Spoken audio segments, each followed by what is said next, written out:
This here is Libertalia. This is a 1 to 6 player game where you portray as a pirate, going out on these floating ships. This here is your crew that you will manage and send out on voyages. Now, each voyage will last different amount of time, depending on which round you are in. This is a 1 to 6 player game, as I said, so you can also play a solo mode. But the one I'm going to show you today is the normal mode. So let's just sit down and have a look at this game.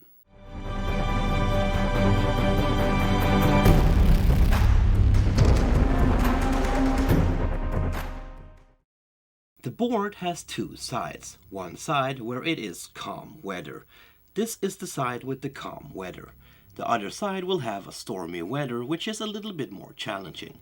It is recommended that you start with using the calm weather side.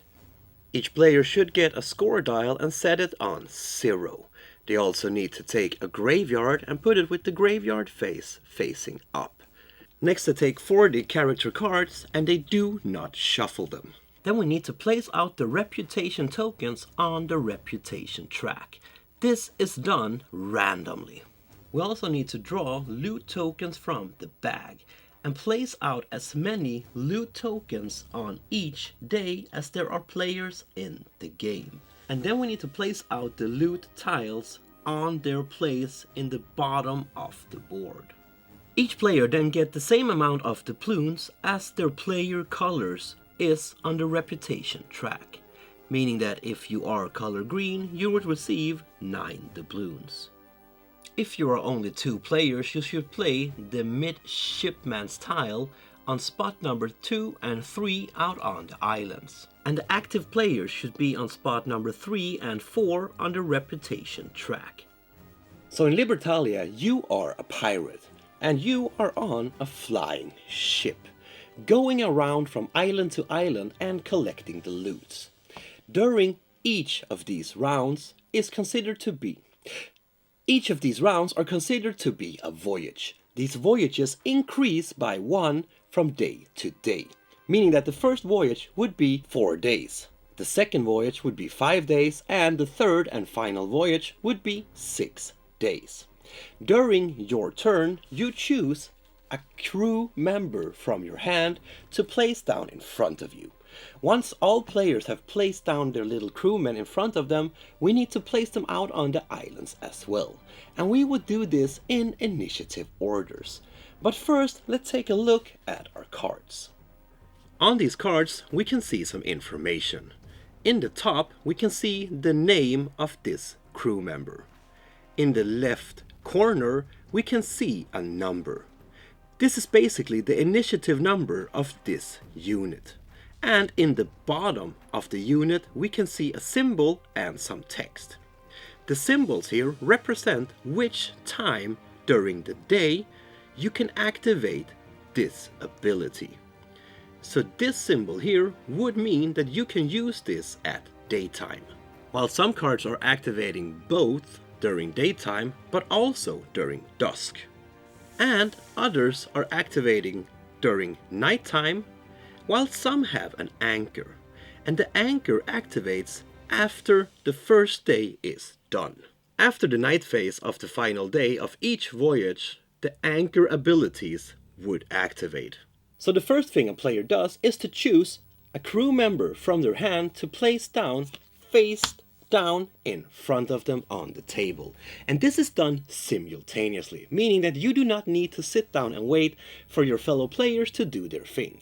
No, simply choose a card from your hand and smack it down on the table. Once all players have done this, we need to reveal what card we have chosen. And now we need to place them out on the islands on the board. When placing out the cards on the islands, you should place them in ascending order. Meaning that you need to start with the lowest card to the right and going up. If there are ever any ties, the order of the reputation track will tell you which player gets to be put down first on the island. In this case, the green one gets to go first.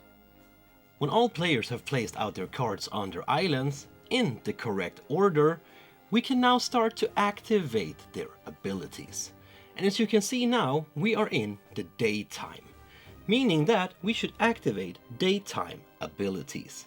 These two characters here, they have daytime abilities, meaning that now they would activate, while this one over here would have to wait until nighttime.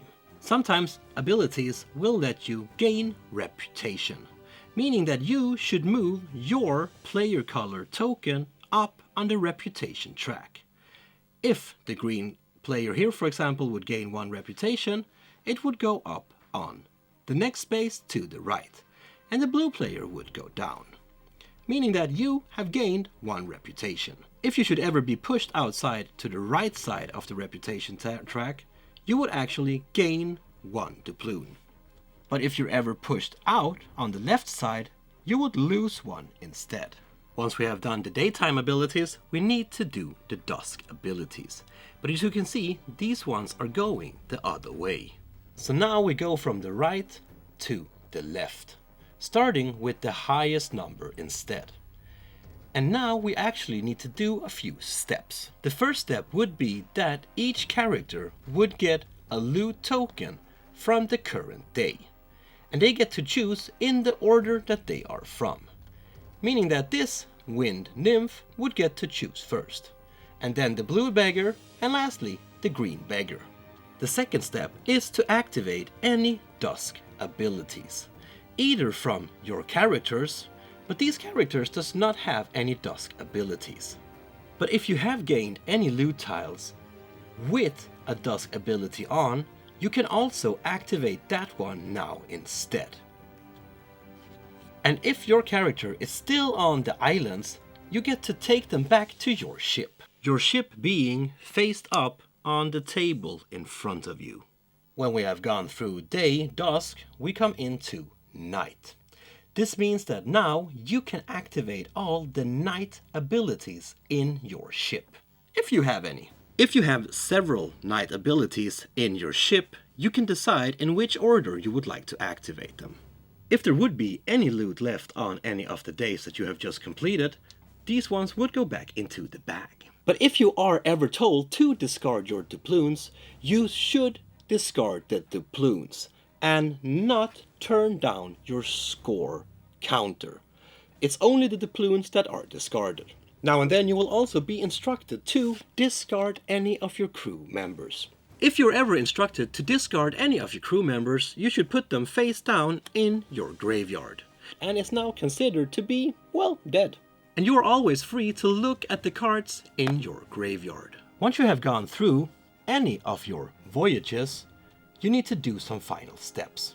At the end of the voyage, we need to activate any anchor abilities that we might have in our ship. But you also get to activate any loot tokens with any abilities that you have collected during your voyage. And just like before, you can activate these abilities in any order you would like to activate them in. If you have received any doubloons during this voyage, you can transfer them into scoring now. But you could also choose to wait. If you choose to convert the doubloons into scores, well, the doubloons would of course be discarded. At the end of the voyage, we also need to discard some of the things that we have in front of us. The loot tokens goes back into this pretty little fabric bag. Any crew members that we have on our ship, meaning on the table in front of us, are sadly discarded, and now they go into the graveyard. But if you have any cards left on your hands, these are taken into your next voyage. At the end of your first and second voyage, you need to set up the board again, just as you did before you went out on your first voyage. Because you only set up for the voyages that you are actually going to do, meaning the days that you will actually go through. So at the end, when you have looted those days and they are empty, well, you would of course need to set it up for the next voyage as well. And this is the way the game goes on, until we have gone through all 3 voyages. Once you have gone through the 3 voyages, well, your journey is over, and it's time for you to show the other players how much money you have in your little treasure chest. If you are the player with the most money in your treasure chest, well, then you are the winner of the game and becomes the richest pirate in this beautiful, beautiful world. So that was Libertalia for you. This game is quite easy to learn, it's really streamlined, so there's not that big question on what is going on the board, what you can or cannot do. The whole game is really taking you through the different phases of the game, and once you have done like one turn, well then you know what you can or cannot do. If you have a lot of casual players in your group, or maybe your family are into a little bit of lighter games, this one is a great game for you to have in the collection. If you are into heavier games, well then this is probably not for you. But it's still a great game to bring to any house that has new casual players that might not be that into the hobby just yet. That, my friend, was Libertalia for you, a game where you are striving to become the richest pirates out on these islands. You are in for a fun, fast, easy to learn little game if you are picking this one up, or if you're going to a game night tonight where you are going to try this in the game. This is light, this is fun, it's bright colors, there's really never any threats between the players because it's all just fun, easygoing competition. If you want to know more about this game, well, check out the links down in the description and we will take you straight to whatever page you want to go. If you enjoyed the video as I do, my friend, well, please give me a thumbs up, maybe a like or subscribe to the channel, whatever you want to do. But most importantly, my friend, please keep on remembering to spread that board gaming love I know you all have.